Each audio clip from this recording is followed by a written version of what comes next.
Assalamualaikum warahmatullahi wabarakatuh. Pada video kali ini saya akan menjelaskan mengenai solusi persamaan diferensial. Nah, sebenarnya di sini untuk solusi ini bukan terkait bagaimana cara menyelesaikan persamaan diferensial, tetapi lebih kepada memverifikasi atau mengidentifikasi apakah solusi dari persamaan diferensial tersebut merupakan sebuah solusi atau bukan merupakan sebuah solusi, seperti itu. Jadi bukan kepada penyelesaian persamaan diferensial. Untuk penyelesaian persamaan diferensial sendiri nanti akan kita pelajari selanjutnya. Di sini kita hanya akan memverifikasi atau mengidentifikasi sebuah solusi dari persamaan diferensial, seperti itu.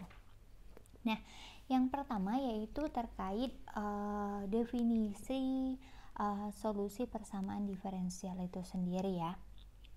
Nah, di sini solusi persamaan diferensial pada interval didefinisikan sebagai suatu fungsi f yang terdefinisi pada selang I kemudian memiliki paling sedikit n turunan yang kontinu pada selang tersebut, di mana pada saat disubstitusikan ke dalam persamaan diferensial orde n akan menghasilkan identitas. Nah, di sini ada dua kata kunci ya. Ada dua kata kunci. Yang pertama adalah mensubstitusi. Oke. Mensubstitusi dan identitas, seperti itu. Nah, untuk selang sendiri, selang itu biasa atau sering disebut sebagai selang eksistensi, selang validitas atau domain solusi, seperti itu ya. Nah di sini sebagai catatan itu terkait selang, ada beberapa selang yang kita ketahui, mungkin sudah dipelajari pada saat di mata kuliah kalkulus ya. Terkait selang, ada yang namanya selang terbuka, ada yang namanya selang tertutup, ada yang namanya interval tak terhingga atau infinite positif, ada infinite negatif, dan lain sebagainya. Namun kita tidak akan membahas tentang ini hanya sebagai pengantar saja terkait selang, apa-apa saja selang tersebut, seperti itu. Nah, di sini kita akan langsung membahas seperti apa sih cara memverifikasi sebuah solusi dari persamaan diferensial, seperti itu. Nah, di sini harus diperhatikan lagi ya, harus diingat lagi terkait di sini ada kata substitusi dan identitas, seperti itu. Nah, di sini yang akan kita lakukan itu adalah mensubstitusikan fungsi ya, mensubstitusikan fungsi atau solusi tersebut ke dalam persamaan diferensial ya. Maka dari itu biasanya dikenal dengan istilah verifikasi, seperti itu. Jadi yang akan kita lihat apakah fungsi itu merupakan solusi dari persamaan diferensial atau bukan merupakan solusi dari persamaan diferensial, seperti itu. Nah, contoh yang pertama, di sini kita diminta memverifikasi solusi persamaan diferensial.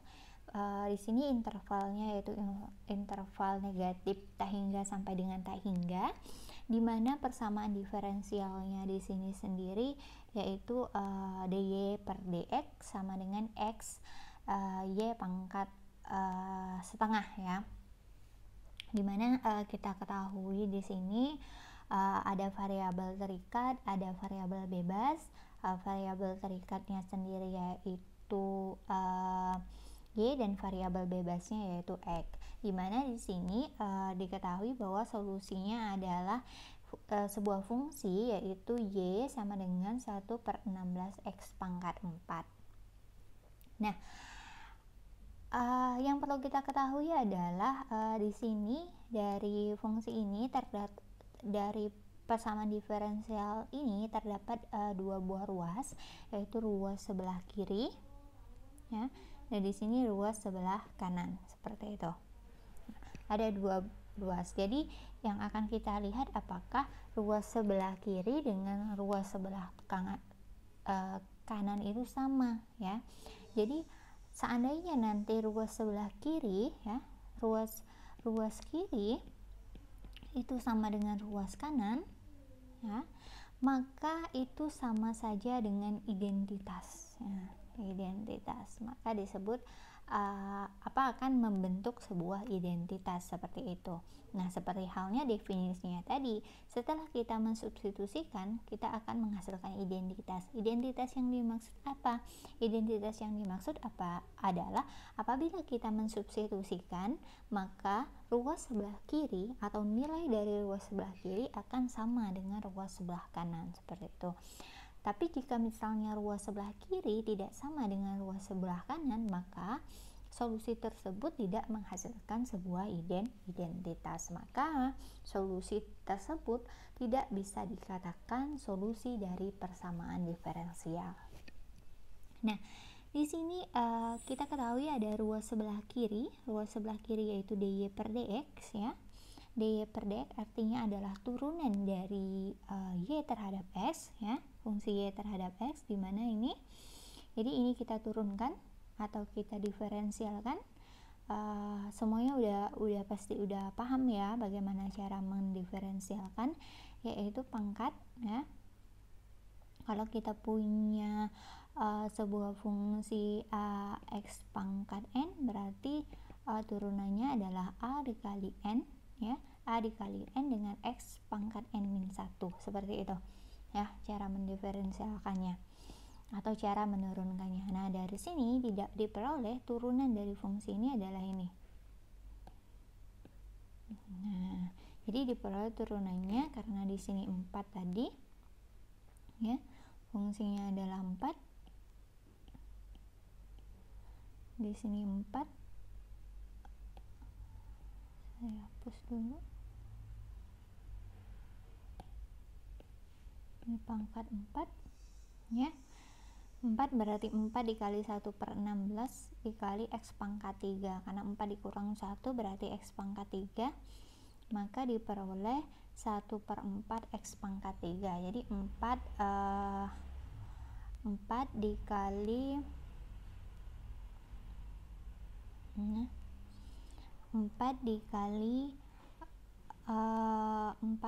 1/16 seperti itu. Jadi hasilnya adalah 1/4 x pangkat 3. Itu hasil dari ruas sebelah kiri. Nah, sekarang kita lihat lagi ruas sebelah kanan. Di ruas sebelah kanan itu ada x y pangkat setengah, ya. Ini x y pangkat setengah. Jadi nilai x-nya, nilai y-nya kan kita udah tahu nilai y-nya itu adalah sebesar 1/16 x pangkat 4, maka kita substitusikan nilai y ini ke y ini, jadi kita ganti ini atau kita substitusi nilai ini ke sini, maka diperoleh x, ya kan, di sini x dikali y pangkat setengah dengan y-nya itu adalah 1/16 x pangkat 4 dipangkatkan setengah, itu artinya akar, ya, akar dari 1/16 x pangkat 4, dimana kita ketahui bahwa akar dari 1/16 itu adalah 1/4 dan akar dari x pangkat 4 itu adalah x pangkat 2, maka diperoleh x dikali 1/4 dikali x pangkat 2. Jadi kalau kita kalikan maka hasilnya adalah 1/4 x pangkat 3. Maka di sini antara ruas sebelah kiri dengan ruas sebelah kanan itu memiliki nilai yang sama. Maka dari itu dapat kita simpulkan bahwa apabila kita substitusikan, dia akan menghasilkan identitas. Dan secara keseluruhan kita simpulkan bahwa Y sama dengan 1/16 X pangkat 4 itu merupakan solusi dari persamaan diferensial, yaitu persamaan diferensial dy per dx sama dengan xy pangkat setengah, seperti itu. Itu dia untuk verifikasi solusi dari persamaan diferensial. Sekali lagi, verifikasi ini hanya untuk melihat apakah sebuah solusi itu apakah sebuah fungsi itu bisa dikatakan solusi dari persamaan diferensial atau tidak, seperti itu. Bukan mencari nilai persamaan diferensialnya, bukan mencari solusi persamaan diferensialnya, tapi lebih kepada verifikasi atau mengecek apakah solusi tersebut benar merupakan solusi dari persamaan diferensial atau tidak, seperti itu. Nah, kalau kita bahas mengenai solusi, maka di sini akan kita bahas lebih mendalam lagi mengenai jenis solusi, ya. Nah, di sini ada beberapa jenis solusi. Yang pertama adalah solusi eksplisit. Nah, apa itu solusi eksplisit? Solusi eksplisit itu didefinisikan adalah solusi di mana variabel terikatnya, variabel terikatnya direpresentasikan dalam bentuk variabel bebas dan konstanta. Nah, seperti itu. Ada variabel bebas, ada konstanta di situ. Itu untuk solusi eksplisit. Nah, seperti ini. Ini merupakan jenis solusi eksplisit. Jadi dia direpresentasikan dalam bentuk variabel bebas dan konstanta. Kan kalau di sini Y sama dengan 1/16 ya, 1/16 X pangkat 4. Jadi di sini kalau kita buat ini sama saja seperti Y sama dengan fx, seperti itu. Nah, yang bisa dibuat ke dalam variabel terikat dan variabel bebas, maka itu bisa dikatakan sebagai solusi eksplisit, ya. Nah, di sini variabel terikatnya itu Y, variabel bebasnya yaitu X, ya kan? Variabel bebasnya X. Jadi di sini 1/16 X pangkat 4 itu merupakan fx, seperti itu, ya. Jadi bisa dibentuk ke dalam Y sama dengan fx. Sementara untuk untuk solusi implisit sendiri, nah mungkin sudah dipelajari ya terkait fungsi-fungsi implisit itu seperti apa di kalkulus. Jadi di sini tidak akan dibahas lagi mengenai fungsi-fungsi implisit itu seperti apa, ya. Tapi kepada langsung pengaplikasiannya. Di sini dikatakan solusi implisit, jadi suatu relasi. Jadi kalau di sini adalah nanti fungsi berupa fungsi, ya. Kalau eksplisit itu berupa fungsi solusinya, tapi di implisit itu berupa relasi. Kan beda antara relasi dengan fungsi, ya. Suatu relasi di mana relasinya itu adalah G X, Y, X sama dengan 0 pada interval I yang paling tidak memuat satu fungsi yang memenuhi persamaan diferensial tersebut pada selang I. Jadi kalau kita punya relasi, setidaknya ada fungsi dalam relasi, ada paling tidak memuat satu fungsi dalam relasi itu, seperti itu. Contoh, ya. Langsung ke contoh. Nah, di sini kita temui relasi X kuadrat plus Y kuadrat sama dengan 25. Ini merupakan persamaan, bisa dilihat ini adalah persamaan lingkaran, ya. Persamaan lingkaran dengan dengan pusat 0,0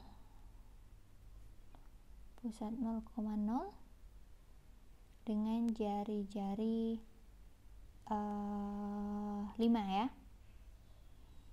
Pusat 0,0 dengan jari-jari 5, seperti itu. Anggap ini adalah jari-jari 5. Nah, di sini kenapa sih lingkaran itu dikatakan sebuah relasi bukan sebuah fungsi? Nah, pengertian fungsi itu adalah pemetaan yang memetakan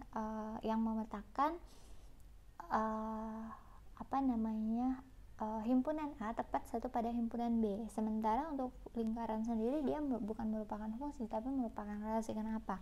Nah, kalau kita lihat ya di sini, seandainya di sini ada satu ini tidak hanya berpasangan dengan di sini, tapi juga berpasangan dengan di sini kan?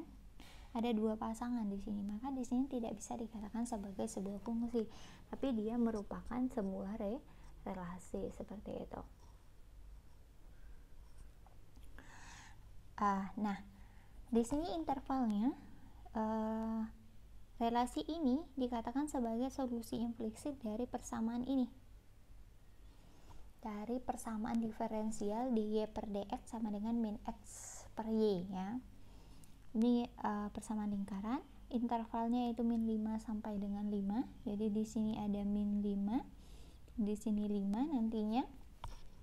Nah, di sini kita tahu bahwa turunan fungsi implisit itu seperti apa. Bagaimana cara menurunkan sebuah fungsi implisit, ya, menentukan turunan dari sebuah fungsi implisit. Nah, itu sudah dipelajari di kalkulus ya. Jadi di sini langsung. Jadi di sini kita tahu turunan fungsi implisitnya itu adalah d per dx, di mana fungsinya itu adalah x kuadrat plus y kuadrat sama dengan 25. Ini diturunkan terhadap x 2x ya, 2x. Di sini diturunkan terhadap y 2y y aksen ya sama dengan 0. Maka diperoleh di sini adalah 2x 2y dy per dx ya, dy per dx sama dengan 0. Turunan dari 25 kan 0. Jadi diperoleh dy per dx-nya adalah min 2x per 2y. Jadi di sini didapat bahwa di sini diperoleh bahwa turunannya itu adalah min x per y. Jadi ini sama ya. Jadi kalau kita turunkan solusinya ini ya, solusi yang dalam bentuk relasi ini kita turunkan, maka akan diperoleh fungsi diferensialnya seperti itu. Nah, jika kita ingin mencari eksplisitnya, kalau ini kan disajikan dalam bentuk implisit ya, dalam bentuk implisitnya. Tapi kalau kita ingin mencari eksplisitnya, tadi eksplisit itu adalah yang direpresentasikan dengan adanya variabel terikat dan variabel bebasnya. Maka di sini kita tinggal ambil ya. Kita bentuk ke dalam y sama dengan, maka kalau kita rubah ke dalam bentuk y sama dengan yaitu plus minus akar dari 25 min x kuadrat. Itu adalah di sini merupakan fungsi eksplisitnya. Kenapa demikian? Kalau kita gambarkan di sini kan plus minus, berarti ada yang begini fungsinya ya. Ini ada yang begini. Jadi kan di sini kalau fungsinya seperti ini, kalau bentuknya seperti ini merupakan fungsi. Nah, ini merupakan fungsi. Kalau kita pecah seperti ini bukan merupakan relasi, tapi di sini kita kita buat dalam bentuk relasi. Ya kan? Nah, di sini ini dalam bentuk fungsi. Makanya ini bisa dikatakan ini sebagai solusi eksplisitnya. Bagaimana cara verifikasinya? Silahkan nanti dicoba ya, tinggal sama saja dengan sebelumnya untuk memverifikasinya, tinggal disubstitusikan luas kanan dan luas kiri, apakah nanti hasilnya akan sama. Jika sama, dia merupakan solusi seperti itu. Oke? Itu tadi cara membedakan solusi eksplisit dan solusi implisit. Tapi pada dasarnya adalah fungsi eksplisit itu adalah representasinya dalam bentuk variabel bebas dan variabel terikatnya. Tapi kalau fungsi implisit itu ke dalam bentuk sebuah relasi seperti itu. Ya. Nah, selanjutnya itu ada lagi solusi, yaitu solusi umum dan solusi khusus ya. Nah, di sini untuk solusi umum dan solusi khusus itu sendiri, kita ke contoh langsung. Nanti dari contoh ini kita bisa membedakan yang mana sih solusi umum, yang mana sih solusi khusus, seperti itu. Nah, di sini ada contoh fungsi yang memuat parameter ya. Di sini ingat, di sini ada sebuah parameter ya. Parameter y sama dengan cx min x cos x, dimana di sini ada sebuah parameter sembarang ya. Ini parameter sembarang, c itu merupakan parameter sembarang. Kalau kita mengintegralkan ya, membuat antiturunan ya, sebenarnya kan solusi dari persamaan diferensial itu merupakan solusi dari integral ya, atau antiturunan ya. Nah, dan di sini ada parameternya kan. Kalau kita misalnya mengintegralkan kan nanti ada, kalau integral yang tak tentu itu ada yang plus c, yang di belakangnya hasilnya itu ada plus c kan. Nah, itu merupakan parameter. Nah, itu parameter sembarang, artinya nilainya belum diketahui. Tapi biasanya di sini untuk nilai parameternya sendiri di sini itu adalah merepresentasikan dari orde dari persamaan diferensialnya.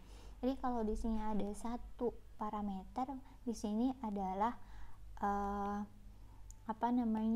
merupakan persamaan diferensial orde 1, seperti itu. Nah, ini bisa kita uraikan di sini parameternya. Y sama dengan cx ya. Y sama dengan cx. Y sama dengan cx min x cos x ya. Cx min x cos x. Nah, kalau kita turunkan, kalau kita diferensialkan, maka hasilnya adalah c min x dikali min sin x plus cos x. Ini dapat dari mana? Ini adalah turunan. Jika kita punya dua fungsi yaitu fx kali gx, maka turunannya ya, karena ada tuh yang ada u kali u aksen v plus v kali u aksen, yang seperti itu. Nah, ini udah dipelajari, jadi tidak perlu saya ulang di sini ya, bisa dipahami nanti. Nah, itu hasilnya adalah x dikali min sin x plus cos x. Oke. U aksennya sendiri berapa, V aksennya berapa, nanti tentukan ya. Di sini diperoleh U aksennya adalah minus sin x ya. Di sini ada keliru. Di sini maksudnya V aksen dikali U ya. V aksen dikali U. Jadi kalau misalnya U-nya itu adalah fungsi cos x, V-nya itu adalah x, maka nanti tentukan turunan dari x dikali cos x atau cos x dikali x, seperti itu. Nah, ini diperoleh x dikali min sin x plus cos x, dimana di sini c sama dengan x dikali min sin x adalah min x sin x, maka di sini dikalikan dengan minus, maka diperoleh positif x sin x. Nah, di sini cos x dikalikan di sini negatif, maka dihasilkan min cos x. Seperti itu. Setelah itu, seperti cara yang pertama, kita substitusikan ya. Kita substitusikan ke ruas sebelah kiri ya. Apakah ruas sebelah kiri akan sama dengan ruas sebelah kanan ya. Di sini ruas sebelah kanannya adalah x kuadrat dikali sin x. Jadi kita substitusikan y aksen ke ruas sebelah kiri. Jadi di sini x dikali y aksen min y, maka x dikali y aksennya tadi adalah c, yang ini ya, c ditambah x dikali sin x min cos x nih, dikurang dikurang Y. Y-nya apa? Y-nya adalah ini. Cx min X cos X. Maka di sini kita peroleh, kita kalikan.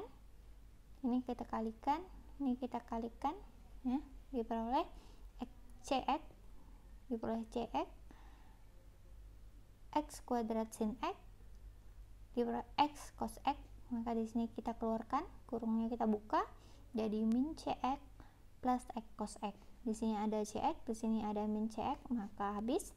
Di sini min X cos X, di sini plus X cos X, maka habis. Setelah kita operasikan, maka diperoleh X kuadrat sin X. Maka ini ruas kiri sama dengan ruas kanan, karena ruas kirinya adalah X kuadrat sin X, ruas kanannya juga X kuadrat sin X, seperti itu. Jadi nah di sini ini dikatakan solusi umum.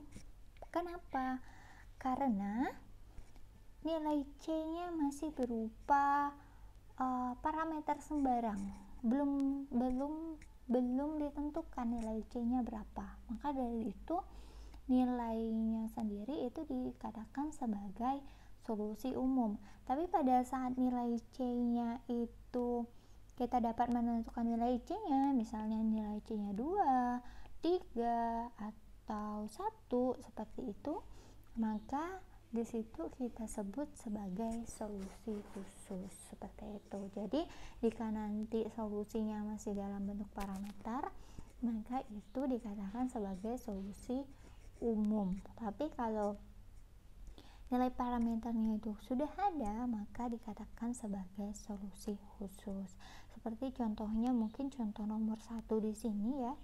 Contoh nomor 1 di sini ini bisa dikatakan sebagai solusi khusus karena di sini tidak mengandung parameter, seperti itu. Oke, sampai di sini yang bisa saya jelaskan. Sekali lagi, pada materi ini hanya membahas mengenai verifikasi dari sebuah solusi dari persamaan diferensial, bukan mencari solusi dari persamaan diferensial, seperti itu. Untuk terkait pendiferensialan atau menurunkan sebuah fungsi, nanti dibaca-baca lagi materi kalkulusnya, itu terkait kalkulus diferensial, bagaimana cara menurunkan fungsi, baik itu fungsi aljabar ya, fungsi polinom, fungsi eksponen, ataupun fungsi-fungsi trigonometri, seperti itu ya.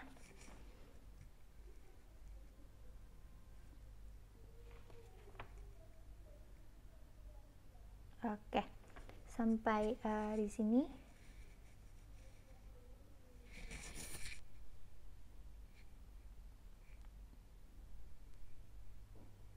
penjelasan saya akhiri. Assalamualaikum warahmatullahi wabarakatuh.